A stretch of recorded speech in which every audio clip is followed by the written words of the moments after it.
So hello mga kalap trip, Mami Andas here.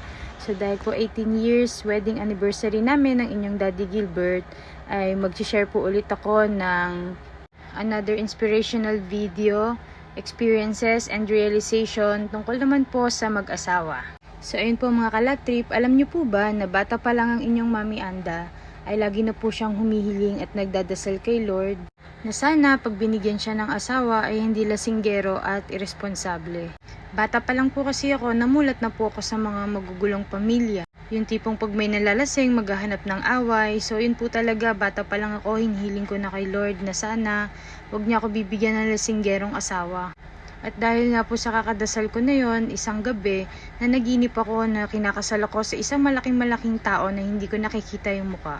Pero bata pa lang po ako noon, kaya ayun, hindi ko po ine-expect na totoo yun. At ngayon, nakita ko talaga kung talagang hihilingin mo kay Lord ng taos puso, yung kagustuhan ng puso mo, wala kang masamang intention, ibibigay niya pala talaga sa'yo.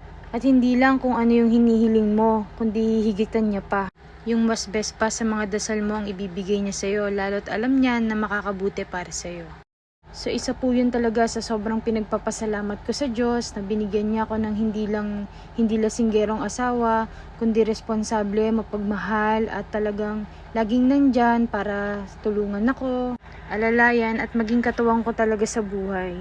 Na alam ko hindi lahat ng pagkakalooban ng maayos at responsableng asawa. Pero gayon pa man, alam ko naman na may kanya-kanya talaga tayong blessing. At isa po talaga to sa napakalaking blessing at pinagpapasalamat ko na natanggap ko galing sa Diyos. At alam niyo po ba mga kalap trip na ayoko pang magpakasal sa inyong Daddy Gilbert noon? Dahil nga po natatakot akong mag-asawa.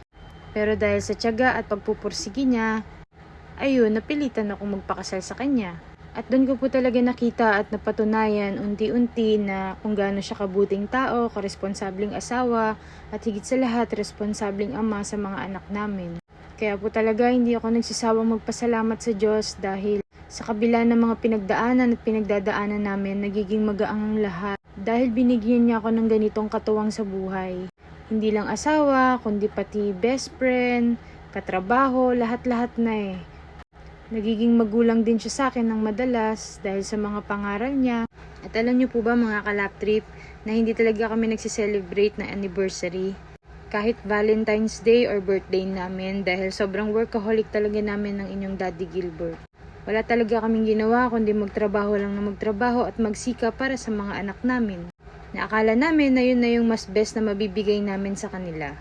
Pero hindi sapat yun, na dapat talaga yung oras at panahon namin ay talagang hindi lang puro trabaho, kundi talaga pati sa mga anak namin at sa isa't isa. Isa yun sa mga na-realize namin na napakaikli lang ng buhay, para sayangin mo at para igugol mo lahat sa trabaho.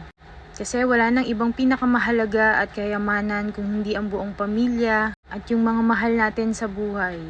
At isa sa pinagpapasalamat namin na meron kaming charismatic community na sinasamahan na talagang nakakarinig kami ng mga aral, lalong-lalo na para sa pamilya, sa mga anak at sa mag-asawa.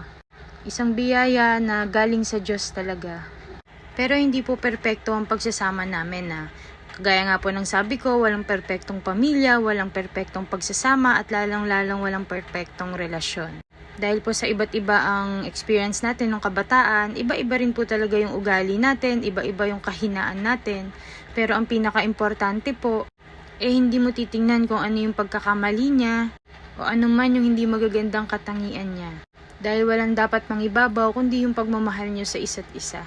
Pero kami po ni Daddy Gilbert, never talaga kaming nag-away sa harapan ng mga anak namin. Kasi yun po talaga yung pinaka-iniingatan namin, yung makita kami ng mga anak namin na nag-aaway. Nagkakaroon kami ng argue, tampuhan. Nag-aaway din po kami paminsan-minsan pero hindi po namin pinapakita sa mga anak namin. Dahil nga po namulat ako sa mga ganyan, yung mga nag-aaway, ayoko po kasi mamulat yung mga anak ko sa mga ganong bagay. Kaya hindi po namin ginagawa yan sa harapan nila. At madalas naman po ako lang yung may alam na magkaaway kami, siya hindi niya alam. Pero gayon pa man, isa po sa natutunan ko, hindi po talaga magiging maganda yung pagsasama ng mag-asawa kung wala po talagang isang may mababang loob. Isang bababa para manuyo, humingi ng sorry at pag-usapan ng maayos. Kasi pag parehas po mataas ang pride nyo, wala po talagang mangyayari. Hindi rin po kayo magkakaunawaan.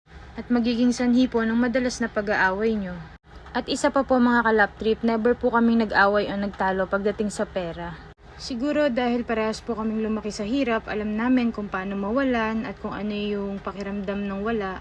Kaya yun po, never po talaga naging issue sa amin ng pera. At syempre po, wala na pong hihigit pa pag ang Diyos ang ginawa niyong sentro ng inyong relasyon, inyong pagsasama at ng inyong pamilya. Napakalaking bagay din po yung sabay kayo, parehas kayo talaga na nagdadasal. Sobrang halaga po talaga yung oras para sa Diyos na magkasama kayo, magdadasal. Sa tuwing nakakaramdam kayo ng panghihina, sa tuwing nakakaramdam kayo ng hindi maganda. Isa po yan sa ginagawa namin, nag-aayaan po kami magdasal kung sino yung nakakaramdam ng hindi maganda o kung sino man yung nanghihina. Magkasama po kaming nagdadasal para hilingin sa Diyos na bigyan kami ng kalakasan, para patuloy kaming makalaban sa hamon ng buhay. At sa lahat ng pinagdaanan at pinagdadaanan namin, wala po talaga kaming ibang kakapitan kundi ang Diyos lang. Siya lang po talaga at wala na pong iba. So thank you for watching mga kalap trip. God bless to all. Bye-bye! Hi mahal, happy anniversary. Palain mo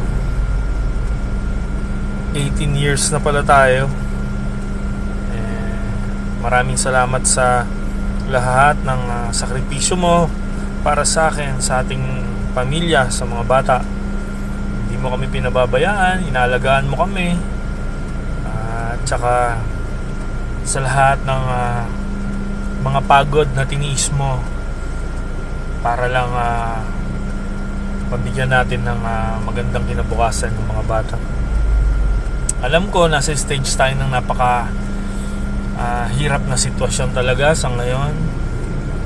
Marami tayong mga pagkakamali na nagawa nung mga nagdaang panahon. Wala na tayong magagawa doon. Nagkaroon na tayo ng pagkakamali. Ang importante, para sa akin, hindi tayo nahuli. Hindi nahuli ang lahat kasi binigyan tayo ni Lord ng pagkakataon para mabago, may isaayos natin yung mga nagawa nating mali. Marami tayong mga napabayaan, yung mga anak natin dahil sa trabaho, napabayaan natin. Yung mismong trabaho natin, napabayaan din natin. Pero may awa ang Diyos na marirecover din natin lahat. Makakabawi din tayo. Sabi ko nga sa'yo, siguro madodoble pa tong pagod natin ngayon. Pero hindi naman tayo nagrereklamo. Okay lang. As long as nandyan ka, nagtutulungan tayo. Kapag mahina ako, nandyan ka para palakasin ako. Kapag ikaw naman ang nakakaramdam ng hindi maganda, nandito lang ako para palakasin ka. Yung pagdadasal natin na magkasama, malaking bagay yon. Talagang nabibigyan tayo ng Diyos ng proteksyon at saka ng gabay. Yung mga anak din natin, ganun din. Minsan halos paghapon na tayo sa kalye dahil sa pagdi-deliver, sa pag-aalok ng mga juice ng product natin kung saan-saan.